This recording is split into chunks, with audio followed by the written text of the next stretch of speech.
Hello guys বন্ধুরা, আমরা এই যে চালটা এই দেখি সীমা খুব বলছে যে আমি চালটা নিব। তো এই যে দাদা, দাদা আপনার নাম কি? আমার নাম মোহাম্মদ শাহান। চালটা ভালোই লাগে, কাঁচা চালটা শাহিন চাল ভাই, খেতে এটা ভালো হলো লাগে। অলি বাবার দরবারের চালটার গাছ। তো অলি বাবার দরবারে আমরা আজকে বেড়াতে আসছি, সাথে সীমা আসছে, আমিন বাজান আসছে। এই যে এখানে অনেক অনেক ধরেছি। অনেক চালটা ধরে আছে, আমাদের কাছে রাতালার মতন ধরে আছে। এই যে পাশে আছে।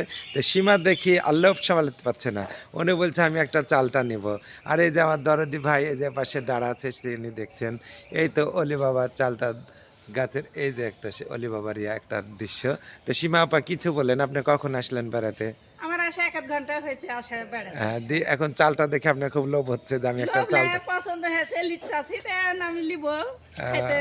দেখি তো কাঁচা চালটা খাইতে। কিভাবে খেতে হয় একটু বিবরণ দেন আপনি। চাচা, চালটা ধরেন সিদ্ধ করতে হবে গরম পানিতে।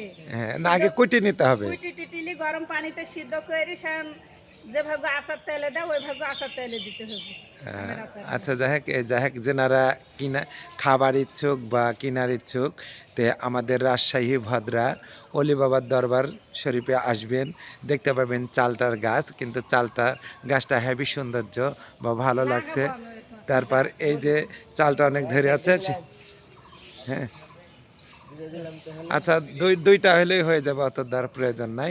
তারপর এই যে যেই দরদের হাত ধরে আমরা আসছি, সেই দরদি এই যে সামনে আমার আমিন বাজান উনি আসছেন, এটা অলি বাবার দরবার শরীফ। ওনার এখানে যারা দেখার জানার ইচ্ছুক ওনারা আসবেন। এই যে অলি